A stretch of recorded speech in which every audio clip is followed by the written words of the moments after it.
যে আরেকজনের ঘরের সামনে ময়লা দেখে সেই ময়লা পরিষ্কার করে ফেলেন, সেই ব্যক্তি কি নিজে ময়লা কাঁধে নিয়ে চলতে পারে? জিন্দিগিতে ময়লা রাখতে পারে? নবীজির শিক্ষার মহত্ব কত, গভীরতা কত, ইসলাম সুন্দর কত। এই জন্য হাকিমুল উম্মত মুজাদ্দিদে মিল্লাত হযরত মাওলানা শাহ আশরাফ আলী থানভী নওয়ারাল্লাহু মারকাদাহু বলতেন, পেয়ারা নবী রাসূলুল্লাহ সাল্লাল্লাহু আলাইহি ওয়াসাল্লামের এক এক সুন্নত এত সুন্দর, পৃথিবীর সব ফুলেরা মিলাও এত সুন্দর না, নবীর এক সুন্নত যত সুন্দর, এত সুন্দর। কারণ গোলাপ ঝরে যায়, গোলাপ মলিন হয়ে যায়, গোলাপ নিশ্চিহ্ন হয়ে যায়, কিন্তু রাসূল সাল্লাল্লাহু আলাইহি ওয়াসাল্লামের নূর সেটা ঝলমল করছে।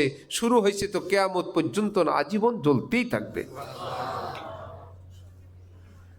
সূর্যের আলো এটা পৃথিবীকে আলোকিত করতে পারে, আবু জাহেলের বুকের ভিতরটা আলোকিত করতে পারে নাই। আবু জাহেলের উপর সূর্য ওঠে, বুকের ভিতরে কালো অন্ধকার আর অন্ধকার, কিন্তু ঈমানের নূর কঠিন থেকে কঠিন অন্ধকার, যেটা সূর্যের চেয়েও বেশি পাওয়ারফুল, বুকের কুফর এবং শিরকের জুলুমাত থেকে তাকে এতটা মুক্ত করেন। থানভী রহমতুল্লাহ আলাইহি বলেন, কোনো মুমিনের ঈমানের আলো যদি এই পৃথিবীতে প্রকাশ পায়, কিয়ামত পর্যন্ত এই পৃথিবীতে সূর্যের প্রয়োজন আর থাকবে না।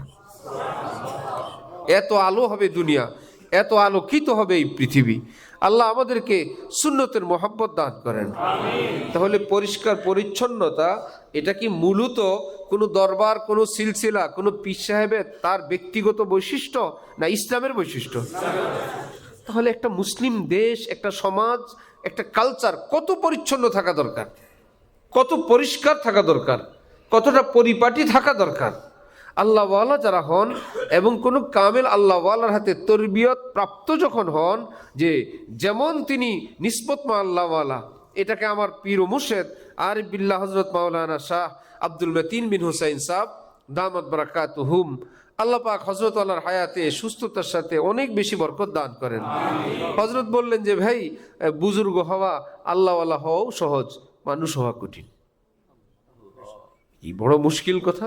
হযরত বলেন যে ভাই, আল্লাহ রহমান রহিম, কেউ গুনাহ না করলে আল্লাহর ওলিদের খাতায় নাম দিয়ে দেয়। চলো আমার বান্দা কান্নাকাটি করছে, গুনাহ থেকে তওবা করছে, জিকির করে, চলো আমার ওলিদের খাতায় নাম দিয়ে দাও। খোঁজ নিয়ে জানা গেল ওলি আল্লাহ হয়েছে, মানুষ হয় নাই। এরকম কথা ছোট্টখাটো বুজুর্গ বললে উল্টায় ফেলবো না আমরা? কি বলেন, ওলি আল্লাহ হওয়ার পর আর কি বাকি আছে? হযরত বলেন তরবিয়ত পায় নাই, এখনো সুন্দর মনুষ্যত্বের জীবন অর্জন করতে পারে নাই। হ্যাঁ, আল্লাহর কাছে আল্লাহ পাক তো যেমন মা বাবা সন্তানের ব্যাপারে কতটা নরম দিল, এরও খাওয়ায়, ওরও খায়, চলো তা তোমরা যাও, ভুল করছে তাকেও খাওয়ায়। তো রব্বুল আলামিন রহমান রহিম, তিনি বলেন কেউ গুনাহ না করলে আমি তাকে আমার ওলি আল্লাহ বানায় নিয়ে নিই। কিন্তু এখনো পানের পিক ফেলানোও শিখে নাই। বাথরুম গেছে, আরেকজন পরে ঢুকে দেখে পুরা এরিয়া, গোসলখানা, ওয়াশরুম সবটা লাল করে ফেলছে, গজব করে এসে গেছে। হাই কমোডে পা উঠে বসে আছে। হয় না এরকম? আর ঢাকা শহর অথবা ইমার্জেন্সি কোনো জায়গা, অত্যন্ত শালীন সম্ভ্রান্ত এরিয়া, সেখানে পেশাব করে টিস্যু পেপার নিয়ে হাঁটতেছে রাস্তায় রাস্তায়।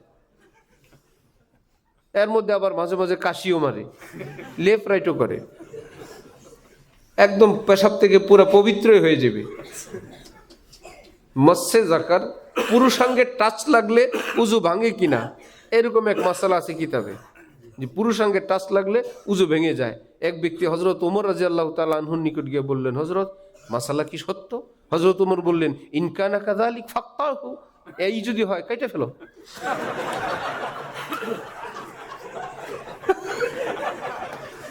কাইটাই ফেলো, ঠাকারের দরকার নেই এটা। সুবহানাল্লাহ বিহামদিহি, সুবহানাল্লাহ। একদম যাতে আর উজু নাই ভাঙ্গে, আর ডাহি উড়া দিয়া। কোন লোকের কানে নাকে মাছি বসে, সে খুব বিরক্ত, ডান হাতে বাম হাতে কাজই করতে পারে না, সে কর্মচারী রাখছে মাছি তাড়ানোর জন্য। কর্মচারী বসে আছে, হঠাৎ মাছি বসে যায়, বসার পরে তাড়ায়, ভাই তাক তোমাকে দায়িত্ব দিছি যাতে বসতেই না পারে, তো বসেই তো গেল। পরে একজনের কাছে বুদ্ধি চাইলো, কি করা যায়? বললো, আপনি যদি পুরোপুরি মুক্তি চান, নাকটা কেটে ফেলেন। পরে নাক কেটে ফেলছে, কাটার পরে কি বলে, আড্ডা কি উড়া দিয়া, এবার বসিস জীবনে আর বসার জায়গা পাবি, আড্ডা হি উড়া দিয়া। হযরত ওমরও বললেন ইনকানা কাযালিকা ফাক্তাহু, ঘটনা যদি এটাই সত্য হয় একদম বেশি করে কেটে ফেল। আল্লাহ আমাদেরকে দিন বুঝা তৌফিক দান করেন। ঠুনকা মোল্লার পালায় পড়লে কেরানীগঞ্জে এক ঠুনকা মোল্লা এলাকায় পুরো এলাকা গরম করে ফেলছে যে গরম খাওয়া মাকরু। ফেকার এক মাসালা আছে, গরম খাওয়া কি মাকরু। এই জন্য এলাকার লোক সবাই চা ঠান্ডা করে খাওয়ায়। ওনার ভক্তরা, আমি বললাম আরে তো গজব হয়েছে, এলেম কালাম নাই, কিছু পড়ছে বই পুস্তক। আমি বললাম এর মাসালা বোঝানোর জন্য বেশি কিছু করা লাগবে না, গরুর গোশত ফ্রিজ থেকে বাইর করে দিবে।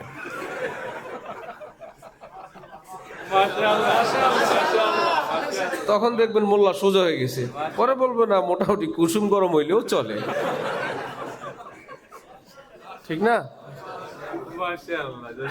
হযরত ওয়ালা দামাত বারাকাতুহুম দামি আতরের বোতল খুলছেন, দিচ্ছেন, ঠাস করে একজন হাত দিয়ে বলল হযরত আতর নাকি চেয়ে নেওয়া সুন্নত।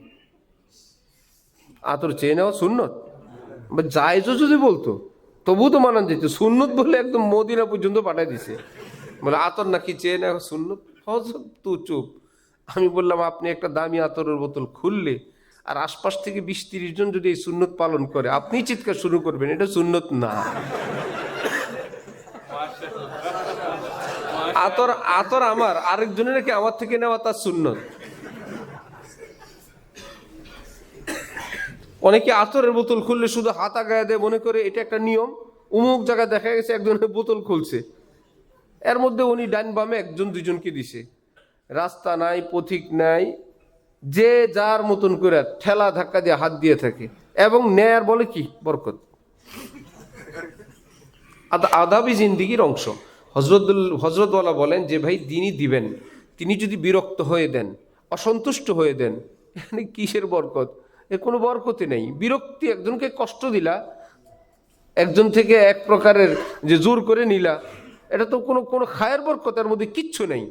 ভাই দাঁড়ায় থাকো, কি ব্যস্ত মানুষ, নিজে একটু আতর দিছেন, কাটিতে একটু আছে, একপাশে একজন কি দিয়ে দিলেন, বিশিষ্ট কোনো মানুষ আছে কাউকে দিলেন, এর ডানি ভাই কেউ দাঁড়ায় থাকেন, তার গরজ হলে তিনি ইশারা দিলে হাত দিবে, বাকিরা চুপ করে থাকা আদব।